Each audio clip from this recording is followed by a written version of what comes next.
마가복음 4장 1절로 20절까지 여러분들이 다 찾으실 줄 알고 한 절씩 교독하도록 하겠습니다. 예수께서 다시 바닷가에서 가르치시니 큰 무리가 모여들거늘 예수께서 배에 올라 바다에 떠앉으시고 온 무리는 바다 곁 육지에 있더라.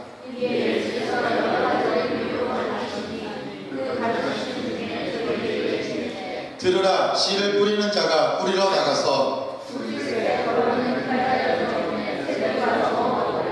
더러는 흙이 얇은 돌밭에 떨어짐에 흙이 깊지 아니하므로 곧 싹이 나오나 더러는 가시떨기에 떨어짐에 가시가 자라 기운을 막음으로 결실치 못하였고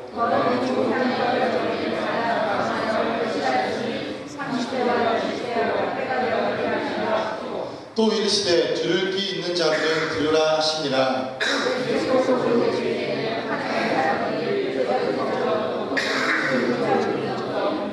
이르시되 하나님 나라의 비밀을 너희에게는 주었으나 외인에게는 모든 것을 비유로 하나니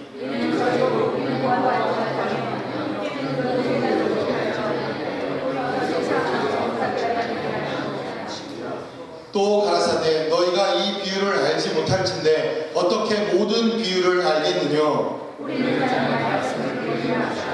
말씀이 길가에 뿌렸다는 것은 이들이니 곧 말씀을 들을 때에 사단이 즉시 와서 저희에게 뿌리운 말씀을 빼앗은 것이요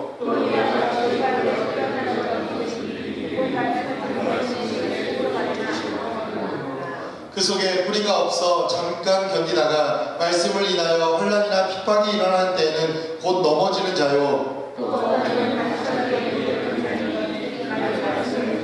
세상의 염려와 재리의 유혹과 기타 욕심이 들어와 말씀을 막아 결실치 못하게 되는 자요. 20절 합독합니다. 좋은 땅에 뿌리웠다는 것은 곧 말씀을 듣고 받아 30배와 60배와 100배의 결실을 하는 자니라. 아멘. 잘 알려진 씨 뿌리는 비유입니다. 마태복음 13장에 기록되어져 있는 우리가 천국의 비유라고 알려져 있는 여러 가지 비유들이 마태복음 13장으로부터 등장을 하고 있는데 그 마태복음 13장에 기록되어 있는 천국의 비유에서도 가장 먼저 등장하는 것이 바로 이 씨를 뿌리는 비유입니다. 아마 한 번쯤 예배에 출석해보고 교회에 출석하는 성도들이라면 이 씨 뿌리는 비유에 대해서 모두가 한 번쯤은 다들 들어보았을 것이라고 생각되어집니다. 많은 비유들이 있지만 그 중에서도 가장 잘 알려져 있고 그리고 유명하며 그리고 이 씨 뿌리는 비유를 우리는 또 많은 목사님들의 설교를 통해서 하나님 주시는 은혜의 말씀으로 이미 들어왔던 경험들이 있습니다. 저도 이 마가복음의 순서를 따라서 마가복음의 말씀을 계속해서 증거하고 있는데 저는 이 씨 뿌리는 이 비유를 다시 한번 묵상하고 말씀을 준비하다가 물론 그 이전부터 늘 제가 한 가지 가지고 있었던 의문이 이 말씀 가운데 늘 있는 것을 발견하게 되었습니다. 다른 것이 아니라 어차피 이 말씀은 주님께서 비유로 말씀하시고 난 이후에 그 비유가 어떤 것을 의미하는지 주님은 오늘 본문에 기록되어 있는 이 메시지를 13절로부터 20절까지 이미 주님께서 해석을 해 놓으셨기에 또 다른 해석과 또 다른 이 비유에 대한 메시지가 사실은 필요 없어 보이는 것처럼 보입니다. 그런데 제가 한 가지 이 비유에서 늘 마음에 의문이 일어나고 도대체 주님께서 이 비유를 말씀하셨지만 한 가지 이해되지 않는 이 말씀 한 가지가 있다는 사실을 늘 제 마음 가운데 담아두고 있다가 오늘 여러분들과 함께 그 말씀을 함께 나누어 보기를 원합니다. 제 마음 가운데 있었던 끊임없이 일어나는 그 의문은 이 씨를 뿌리는 사람에 대한 이야기입니다. 저는 여러분들에게 누차 말씀을 드렸지만 아주 시골에서 태어났습니다. 저희 시골 제 본 적은 앞에 산이라고 하는 이 주소가 붙을 만큼 충청남도 보령시 제 주소를 다 얘기하면 안 되니까 그 뒤에 어쩌고 저쩌고 산 616번지 이게 제가 태어난 본적지 주소입니다. 주소에 산자가 붙을 만큼 얼마나 시골이고 그리고 얼마나 정말 촌인지 여러분들도 잘 아마 알 수 있을 거라 생각합니다. 지금은 제 본적이 서울로 바뀌었습니다. 혹자 몇몇 분들은 제가 시골에서 태어난 것에 대한 무슨 트라우마가 있는 것처럼, 그래서 제가 마음에 상처가 있어서 본적을 바꾼 것처럼 그렇게 생각하실 수 있는 분들도 계시지만, 그런 것이 아니라 정말 주님의 은혜를 따라 그렇게 바꿔지게 되는 계기가 있었다는 것을 여러분들에게 고백합니다. 오늘 본문을 보면 저는 제가 태어났던 어린 시절, 그리고 자라오면서 보아왔던 이 농사 일을 하고 있는 씨 뿌리는 사람과는 너무나도 동떨어진 모습과 모양으로 씨를 뿌리는 이 본문의 사람을 발견하게 되었다는 사실입니다. 어떤 농부도, 어떤 씨를 뿌리는 사람도, 그리고 열매를 얻기 위해서 어떠한 농사와 경작을 시작하는 사람도 오늘 본문에 기록되어 있는 씨를 뿌리는 사람과 같이 씨를 뿌리지 않는다는 사실입니다. 씨를 뿌리기 위해서는 밭을 갈아 엎습니다. 그 안에 들어있는 돌멩이도 골라내고 불순물도 골라내기 시작합니다. 그리고 그곳에 좋은 거름을 두고, 그리고 비료를 주고 물도 대고, 정말 옥토가 되어지고 난 이후에 경작할 씨와 그리고 필요한 것들을 뿌리는 농사의 가장 기본적인 것이 바로 밭을 고르고 땅을 개간하는 일입니다. 어떠한 농부도 그것이 길가인 줄 알면서, 그리고 그것이 돌짝밭인 줄 알면서, 그리고 그곳이 오늘 성경에 기록되어 있는 것처럼 수풀이 우거진 그러한 곳인지 알면서 씨를 뿌리는 어떠한 농부도 없다는 사실입니다. 그러나 오늘 본문의 말씀을 보면 이 농부는 어쩌면 씨를 뿌리는 것에 대한 관심이 어떤지, 아니면 농사일을 전혀 해보지 않은 농부처럼 여겨진다는 사실입니다. 왜 그는 이렇게 씨를 뿌려야만 했을지, 그리고 뻔히 돌짝밭인지 눈에 보이면서, 또 길가인지 보이면서, 그리고 가시덤불이 우거진 수풀인지 보이면서 이렇게 씨를 뿌려야만 할 수밖에 없었던 어쩌면 또 다른 이유가 있는 것인지, 저는 이 말씀을 읽을 때마다 늘 궁금함이 있었던 것이 사실입니다. 두 가지를 생각해 볼 수 있는 것 같습니다.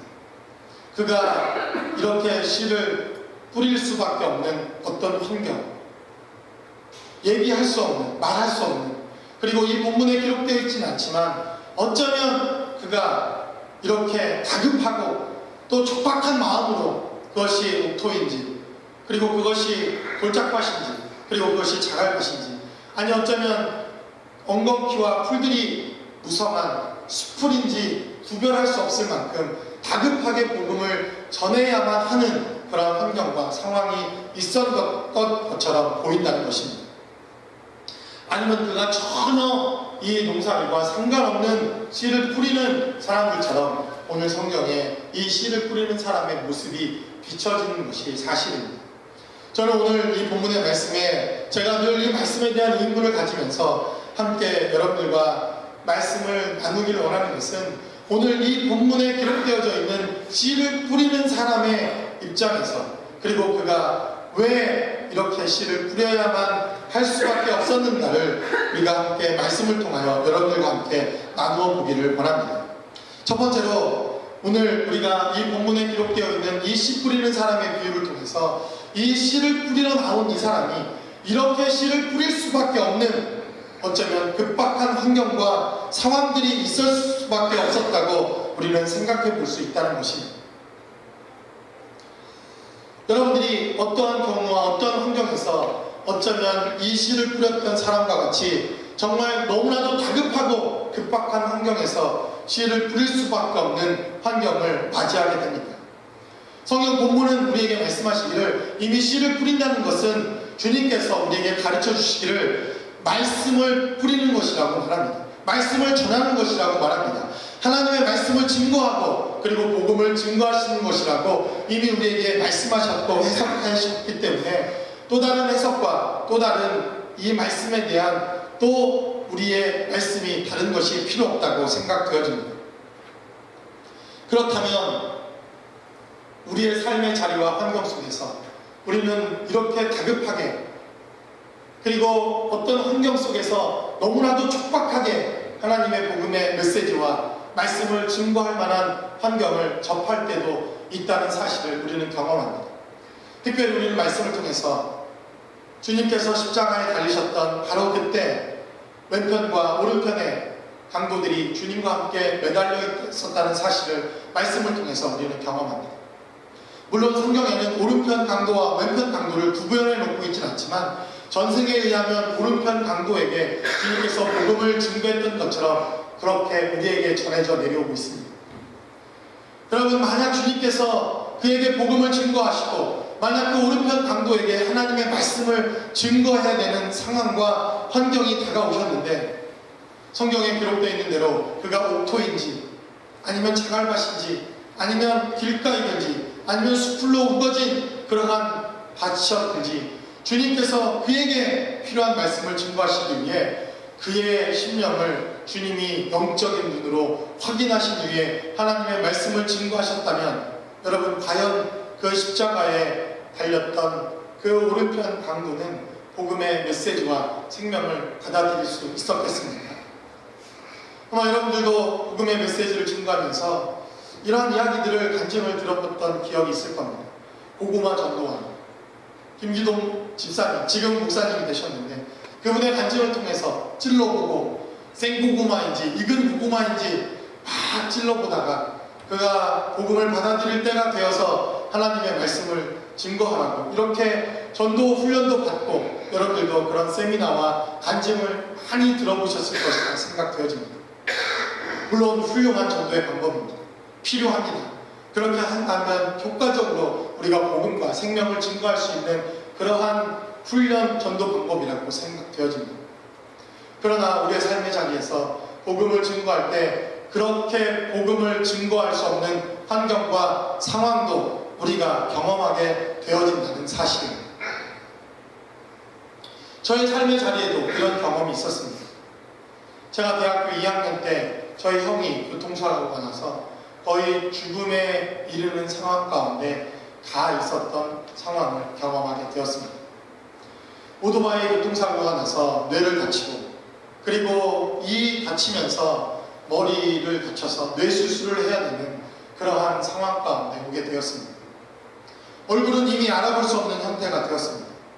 얼굴은 퉁퉁 부어 있었고 그리고 이미 뇌에서 피가 흘러나오기 시작해서 급박하게 이 수술을 하지 않으면 여러 가지 장애와 그리고 어려움들을 겪을 수밖에 없는 그리고 더 나아가서는 죽음에 이를 수밖에 없는 그러한 상황을 보게 되었습니다. 얼굴은 완전히 시커멓게 변해져 있었고 그리고 그 의사가 내미는 그 사인판에 이 수술이 어떤 결과를 가져와도 수술을 하거나 그리고 책임을 병원 측에 묻지 않는다는 그 사인판에 사인을 하는 순간 마지막 그 수술실에 들어가는 그 형에게 복음을 증거하기 위해서 제가 사형리를 통해서 1단계는 어떻고 2단계는 어떻고 3단계는 어떻고 하나님의 네 번째 원리를 어떻고 라고 이렇게 설명해 가면서 복음을 증거할 수 없는 환경과 상황이 있다는 사실을 저는 제 삶의 자리에서 경험할 수가 있었습니다. 그 자리에서는 그 영혼이 복음을 듣든지 듣지 않든지 제가 할 수 있었던 유일한 한 가지, 예수를 믿어야 한다고, 예수님을 영접해야 한다고, 그리고 그 하나님을 붙잡지 않으면 우리의 삶에 영원한 구원과 심판이 없다는 말, 듣든지 듣지 못하든지, 내 이야기를 귀로 듣고 있는지 듣고 있지 못하든지 그 복음의 생명을 안타깝게 외칠 수밖에 없었다는 삶의 경험을 저는 오래전 했던 기억이 있습니다. 이렇듯이 어쩌면 이 복음의 생명을 뿌리러 나온 이 씨앗을 맡았던 이 농부는 이것이 돌짝밭인지 아니면 옥토인지 아니면 길가이든지 아니면 수풀이 무성한 그러한 정말 쓸모없는 땅인지 구분할 수 없는 환경과 너무나도 급박한 환경 속에서 어쩌면 이 복음의 메시지를 증거하고 있지는 않았는가 우리는 생각해 봐야 할 필요가 있다는 것입니다. 여러분들의 주변은 어떻습니까? 여러분들의 부모님은 어떻습니까? 여러분들의 친척, 여러분들의 형제 자매들은 어떻습니까? 그들이 아직도 복음을 들을 만한 많은 시간들이 남아있습니다. 그렇게 장담하시고 그리고 그렇게 여러분들이 믿음을 갖고 있는 그 믿음의 근거는 무엇입니까? 우리는 어쩌면 아직도 시간이 많이 남아있을지도 모른다고 생각하는 그들의 영혼과 그리고 그들의 구원의 문제에 있어서 어쩌면 주님은 너무나도 다급하고 너무나도 촉박하고 너무나도 급한 시간들이 우리의 삶의 자리에 남아있을지도 모른다고 말씀하실 수도 있다는 사실입니다. 그것이 옥토인지 그리고 그것이 돌짝밭인지 구분해야 할 시간이 없을 만큼 촉박한 우리의 영혼의 구원의 문제를 여러분들 주변에 우리의 삶의 자리에 함께하는 사람들이 겪고 있다면 여러분 우리는 이 씨를 뿌리러 나간 사람처럼 구분 없이 그리고 옥토인지 이것을 가릴 경험과 환경의 시간들 없이 말씀의 생명과 복음을 뿌리는 사역을 감당해야 한다는 사실입니다. 발음을 좀 주의해서 해야 되는 그런 것이 있는데 제 친구 중에 예수님을 믿고 나서 얼마 되지 않아서 이 구분이 좀 잘 안 돼서 발음을 좀 잘못했던 제 친구가 있는데 호스피스 여러분 아마 호스피스 운동을 잘 아실 겁니다. 제 친구는 이걸 호스테스라고 이렇게 얘기를 하는 바람에 도대체 무슨 얘가 교회 나와 간증을 한다고 자꾸 정말 땀이 뒤에서 정말 흘렀던 그런 기억이 있습니다. 호스피스 운동. 이제 죽음을 임박해둔 얼마 남지 않는 사람들에게 복음을 어떻게 하면 잘 증거할 수 있을까 하는 이 운동을 하는 사람들의 간증과 그들의 사역을 들어본 기억이 있습니다. 소위 사형 선고를 받았다고 하는 사람들, 이제 그들의 육체의 삶이 이 땅에 얼마 남지 않았다고 생각되어지는 그 사람들에게 그들이 죽음을 잘 준비하고 그리고 이 땅에서의 삶을 잘 마무리할 수 있도록 돕는 사역을 감당하는 운동이 바로 그 운동입니다. 이 복음의 운동을 시작한 처음 사람들이 그들이 옥토이며 그들이 또 돌짝밭이며 그들이 길가이며 그리고 그들이 엉겅퀴 숲이 우관한 이 숲풀과도 같은 그들의 심령과 영혼을 구별하고 그리고 그것을 정하여서 하나님의 말씀을 증거하시기로 그들이 결정했더라면 아마 이러한 운동들은 우리의 삶의 자리에서 일어날 수 없었을지도 모른다는 생각을 해보게 됩니다. 너무나도 급박하고 너무나도 촉박하고 이 복음을 듣기 위해서 너무나도 급한 환경과 상황 가운데 어쩌면 이 씨 뿌리는 자는 그런 환경 속에서 씨를 급작스럽게 그리고 너무나도 촉박하게 이 복음의 메시지를 뿌리고 있었는지도 모른다는 사실입니다. 여러분들의 삶의 자리에서 여러분들의 환경 속에서 이러한 삶의 환경과 상황이 맞닥뜨리기 이전에 여러분 복음을 미리미리 증거하십시오. 복음을 들어야 할 사람들이 있다면 오늘 당장으로부터라도 이 복음의 생명을 증거하십시오. 정말 저가 이 복음을 받아들였는지 받아들이지 못했는지 우리의 마음 가운데 마음의 안타까움과 그리고 그 마음 때문에 우리가 우리의 마음에 낙심함이 생기지 않도록 미리미리 그리고 오늘부터라도 복음을 증거할 수 있는 저와 여러분들의 삶의 자리가 되시기를 주의 이름으로 간절히 축원합니다. 두 번째로 성경은 우리에게 말합니다. 이 씨를 뿌리러 나갔던 사람이 정말 말도 안 되는, 제 눈으로 보기에는 너무나도 말도 안 되는 이런 환경에서 씨를 뿌리고 있는 것은 무엇이었을까? 저는 고민 이 말씀을 묵상하다가 어쩌면 이 씨를 뿌리는 자가 말씀에 대한 너무나도 분명하고 너무나도 확실한 이 씨에 대한 믿음을 갖고 있었던 것은 아닐까라는 생각을 해봅니다. 저는 어려서부터 농사일을 해왔습니다. 정말 일을 하는 것이 정말 싫었습니다. 아침에 나가면 아침에 학교를 갔다 오면 오후에 토끼 풀도 뜯어야 되고 소죽도 쓰어야 하고 여러 가지 어린 그 시절 그냥 노는 게 좋았지 농사일을 한다는 것 자체가 너무나도 힘들고 어려웠던 기억이 있습니다. 공부를 못하면 이 농사일을 계속 할 것 같아서 공부를 열심히 해야 되겠다는 생각을 해본 적도 있었습니다. 그런데 그런 어린 시절의 경험이 사실 이 말씀을 이해하고 이 말씀을 묵상하는데 큰 도움이 되었다는 건 역시 사실입니다.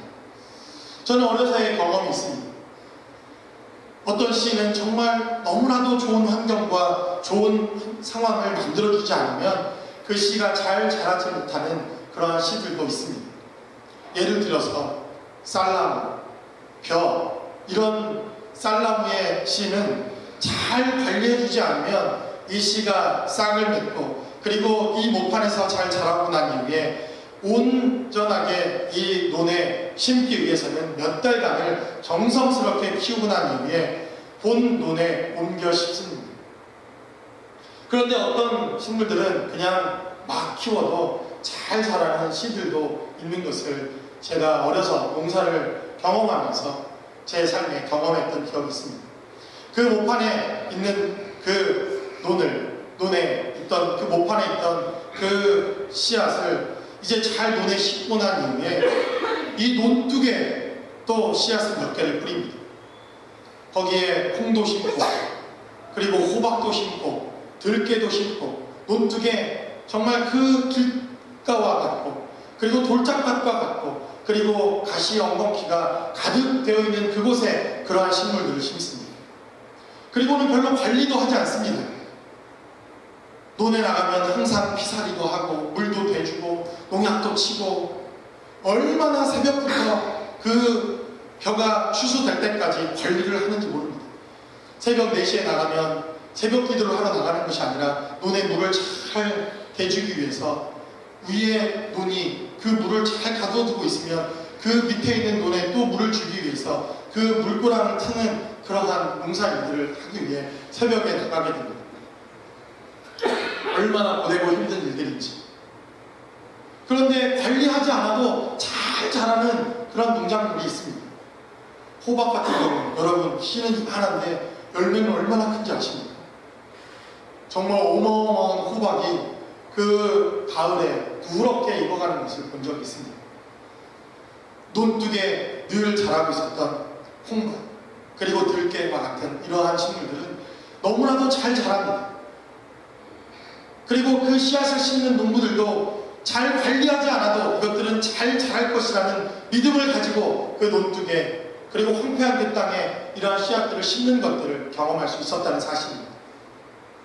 어쩌면 이 농부도 씨앗을 뿌리면서 비록 그것이 돌짝밭일지라도 비록 그곳이 열매 맺지 못할 좋은 옥토가 아닐지라도 어쩌면 이 씨앗은 내가 뿌리고 있는 이 씨앗은 그곳에서 잘 열매 맺고 자랄지도 모른다는 분명한 믿음을 가지고 그는 어쩌면 이곳에 씨를 뿌렸을지도 모른다는 사실입니다. 그러므로 여러분 주변에 너무나도 완악하고 정말 복음을 받아들이지 않을 것 같은 사람들이 있어서 복음의 생명을 증거하지 못하고 있습니까? 여러분 안심하시고 복음을 증거하십시오. 우리는 그 사람이 돌짝밭 같고 우리는 그 사람이 길가 같고 우리는 그 사람이 낙엽이 우거지고 그리고 열매를 결실할 수 없을 것 같은 그러한 밭일지라도 그렇게 보일지라도 이 분명한 씨에 대한 믿음이 있다면 하나님께서는 그 씨를 통하여 분명하게 열매 맺는 은혜의 역사를 우리에게 보여주신다는 사실입니다. 한국 선교 역사를 보면 참 이상한 나라 중에 하나가 바로 이 한국 선교 역사, 기독교 역사라는 것을 봅니다.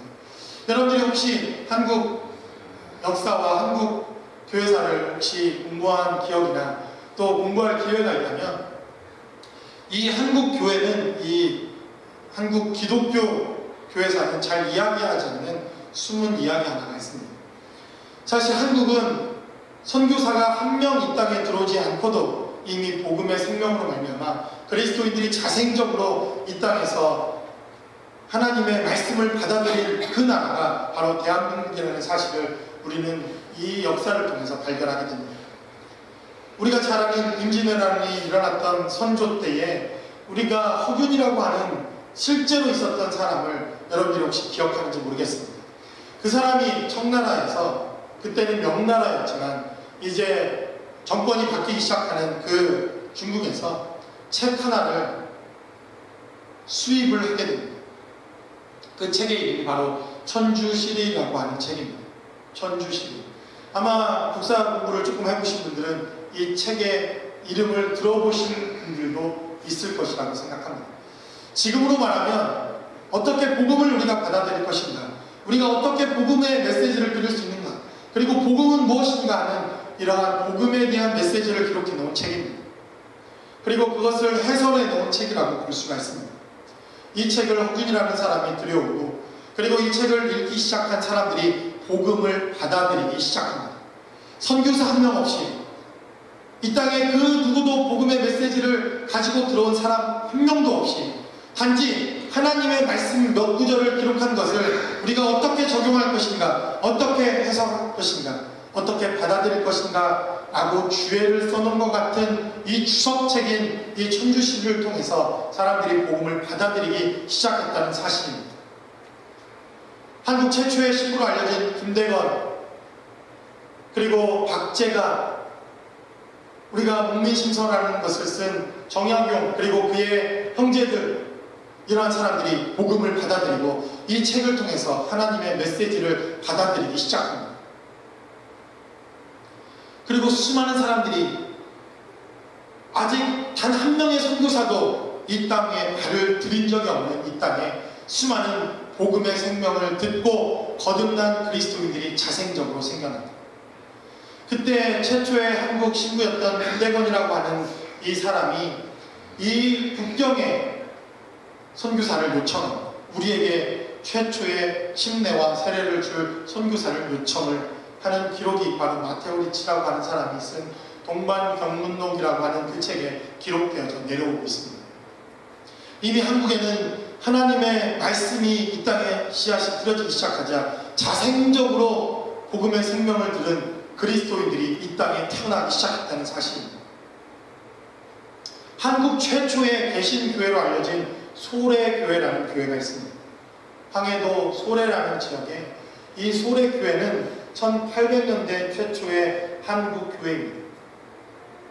이 소래라고 하는 지역에 서상륜이라고 하는 양반 가문의 한 사람이 있었습니다. 이 사람은 한학자 집안에 태어나서 한문과 한글에 능통했던 사람이고, 그리고 그러나 이 아마도 가세가 좀 기울어서 그는 이 중국과 홍삼 무역을 하는 그러한 일들로 가게를 꾸려나가고 있었던 것 같습니다. 그가 어느 날 역시 마찬가지로 이 홍삼을 그의 이 무역상과 함께 나누는 이 일을 하기 위해서 중국 만주에 가서 이 홍삼을 팔고 있다가 그가 그곳에서 병을 얻어서 이 만주에서 몇 달 동안 치료를 받아야 되는 그러한 일들이 있었습니다. 이때 한 무명의 그리스도인들에게 이 서상균은 복음을 받아들입니다. 하나님의 메시지를 듣습니다. 그리고 아마도 마가복음일 것이라고 추정되는 쪽 복음 하나를 그는 받아가지고 그의 고향으로 돌아옵니다. 중국말로 되어 있는, 중국 현지에서 받아온 이 마가복음, 아마도 마가복음이라고 추정되어지는 이 족복음을 읽고 또 읽고 또 읽었던 서상륜에 의해서 서상륜은 이 말씀을 통해서 거듭나기 시작합니다. 그리고 그 소래 마을, 자기가 있었던 사람들에게 복음의 메시지를 증거하기 시작합니다. 그리고 그가 다시 이 만주에 들어갔다가 그는 창세기부터 이 계시록까지 다 기록되어져 있는 성경 한 권을 가지고 다시 소래 마을로 돌아옵니다. 최초의 신약 성경이 바로 이 서상륜이라고 하는 이 사람에 의해서 메시지가 완전히 한국말로 번역되어지는 역사가 있었습니다. 그리고 1800년대 마지막 어느 순간 우리가 잘 알려진 언더우드와 펠렌젤러라는 사람을 통해서 한국 최초의 개신교 선교사가 파송되어져 이 땅에 들어옵니다. 그런데 펠렌젤러가 이 황해도 지방을 여행하다가 소래 마을에 이미 교회가 존재하고 있다는 것을 발견합니다. 그리고 그가 마지막 선교복을 쓰면서 그는 이렇게 기록해 놓습니다. 나는 복음의 씨앗을 이 땅에 뿌리러 왔지만 이미 하나님의 복음으로 말미암아 내가 열매를 거두고 간다라고 그는 그의 마지막 기록에 이렇게 기록해 놓습니다. 내가 씨를 뿌리러 온 줄 알았지만 이미 복음의 씨앗이 심기워져서 하나님의 열매가 맺어지고 있다는 고백을 마지막 그의 선교의 마지막 고백으로 그의 삶의 자리에 하고 있는 것을 보게 되었다는 것입니다. 그러므로 어쩌면 이 씨를 뿌리는 자도 이 씨에 대한 확실한 믿음과 이 씨가 뿌려지기만 한다면 어떠한 환경과 역경 속에서도 반드시 열매 맺고 말리라는 그러한 씨에 대한 분명한 믿음이 있었을 것입니다. 그러므로 여러분, 씨를 뿌리십시오. 여러분 주변에 가장 완악한 사람들에게 이 복음의 메시지를 증거하기 시작하십시오. 그렇다면 여러분들에게 하나님께서 이 씨에 대한 능력과 이 말씀에 대한 권세와 말씀의 능력이 어떠하다는 것을 저와 여러분들의 삶의 자리에서 분명하게 보여주실 것입니다. 세 번째로 성경은 우리에게 말합니다. 어쩌면 마지막으로 이 열매 맺기를 위하여 씨를 뿌리고 있는 이 씨 뿌리는 농부는 그가 돌짝밭인지 알면서도, 그리고 그 씨를 뿌리는 곳이 길가인지 알면서도, 그리고 가시 엉겅퀴와 그리고 덤불이 많은 그러한 땅인지 알면서도 씨를 뿌렸는지도 모르겠다는 생각을 해봅니다. 우리의 삶의 자리에도 이렇게 씨를 뿌리는 많은 사람들을 봅니다. 대표적인 것이 아마 선교사님들의 사역과 삶이 아닐까라는 생각을 해봅니다. 여러분, 어떤 선교지가 옥토가 있습니까? 저에게 좀 알려주십시오. 어떤 선교지가 옥토일 것이라고 생각되어지는 선교의 현장이 있습니다. 아니, 어떤 선교사가 내가 가고 있는 이 선교지의 발걸음이 옥토일 것이라고 믿고 가는 선교사가 세상에 어디에 있겠습니까? 그가 가고 있는 잠비아, 그가 가고 있는 아프리카, 그가 향해 가고 있는 많은 선교지, 그들이 기다리고 있는 그 선교지는 틀림없이 우리가 가보지 않아도, 우리가 상상해보지 않아도 그것은 자갈밭일 것입니다. 길가일 것입니다. 가시덤불이 너무나도 많아서 도저히 씨가 열매 맺을 수 없는 가시덤불과 같은 곳일 것입니다. 그럼에도 그 선교사들은 뻔히 그곳이 자갈밭인지 알면서도, 그것이 길가여서 복음의 메시지를 증거하지만 바로 사단이 와서 그 메시지를 주워 먹을 것이라는 것을 알면서도 그들은 그곳에 복음의 메시지를 전합니다. 그리고 뿌립니다. 증거합니다. 그리고는 그들의 신령과 마음 가운데 이러한 열정과 열심이 있을 겁니다. 내가 이곳이 비록 자갈밭이지만, 비록 이곳이 길가이지만, 비록 이곳이 가시 엉겅퀴와 같은 덤불이지만, 내가 뿌리는 이 씨앗으로 말미암아 반드시 열매를 맺고 말리라고 하는 그 열정과 열심, 그리고 그 믿음을 통해서 어쩌면 그들은 지금도 자갈밭인지 알면서도 복음의 씨앗을 뿌리고 있을지도 모른다는 사실입니다. 우리도 그러한 믿음과 마음을 가지고 전라도 순창이라는 곳에 복음을 뿌리러 갑니다. 당장의 어떤 열매를 우리는 얻지 못하고 돌아올 수도 있습니다. 눈에 보이는 열매와 그리고 우리가 뿌린 씨앗이 어떠한 열매와 그리고 어떠한 결실로 돌아오게 될지 우리는 아무도 상상할 수 없습니다. 어쩌면 우리는 씨를 뿌려놓고 낙심하고 당망할지도 모른다는 생각을 해봅니다. 열심히 뿌렸지만, 아니 그곳에 정말 복음의 생명을 우리가 심고 왔지만 우리의 일생의 삶을 통해서 어쩌면 열매라는 것을 거둘 수도 없는 환경과 상황을 맞이할지도 모른다는 생각을 해봅니다. 그러나 여러분, 뿌리는 일에 동참하십시오. 동참해 주십시오. 그리고 기도해 주십시오. 그것이 돌짝밭일지라도 우리가 복음을 증거하러 가는 곳이 비록 옥토가 아닐지라도 우리가 뿌리는 그 한 줌의 씨 때문에, 우리가 뿌리는 그 한 번의 기도 때문에, 우리가 그곳에서 예배하는 그 한 번의 예배 때문에 어쩌면 돌짝밭과 같은 그곳, 어쩌면 길가와 같은 그곳, 어쩌면 가시덤불로 이 씨앗이 열매 맺지도 못할지 모르겠다고 생각되어지는 바로 그곳에서 하나님의 복음의 메시지가 열매 맺어질 수도 있을지 모른다는 그 믿음으로 우리가 복음의 메시지를 증거하도록 여러분 함께 기도해 주시고 동역해 주시기를 주의 이름으로 간절히 축원합니다. 말씀의 결론을 맺습니다. 여러분, 우리는 어쩌면 이 복음의 메시지를 뿌려놓으면서도 너무나도 믿음이 없어서, 그리고 어쩌면 이 씨에 대한 분명한 믿음과 열매에 대한 열정이 사그라들어서 말씀을 증거하는 일에 우리는 어쩌면 소홀하고 있는지 모릅니다. 과연 이 사람이 내가 증거하고 있는 메시지를 들을까? 과연 내가 증거하고 있는 이 메시지로 이 사람이 변화가 일어날까? 내가 전하는 복음으로 과연 이곳이 변화될 수 있을까? 라고 주저하고 있는 우리의 모습이라면 우리는 어떤 환경과 상황 속에서도 이 씨를 뿌리러 나갔던 이 농부와 같이 우리의 삶의 현장에서 날마다 씨를 뿌릴 수 있는 저와 여러분들의 삶의 자리가 되실 수 있기를 주의 이름으로 간절히 축원합니다. 우리 시간 다 함께 기도하겠습니다. 이 시간 우리 기도할 때 여러분들의 삶의 환경과 상황 속에서 여러분 과연 정말 이 사람이 과연 복음의 메시지를 들을 수 있을까? 아니 내가 전하면 함께 교회에 출석할 수 있을까? 너무나도 완악한 사람인데 너무나도 마음이 강박한 사람인데 주저하는 우리의 모습을 봅니다. 또 너무나도 그것이 우리의 모습 가운데 당연한 것처럼 보이기도 합니다. 그러나 우리가 이 시에 대한 믿음이 있다면 그리고 이 복음에 대한 다급함과 얼마나 이 복음을 전하는 것이 급한 상황인지 우리가 깨달을 수 있다면 우리는 때를 얻든지 못 얻든지 복음을 전하는 것이 마땅합니다.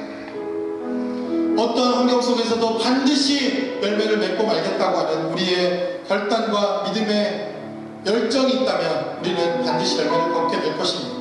주님, 우리가 오늘도 씨를 뿌리게 도와주시고 우리가 뿌린 그 씨앗을 통해서 하나님 놀라운 능력과 은혜를 경험할 수 있게 해달라고 우리 시간 다 같이 한 목소리로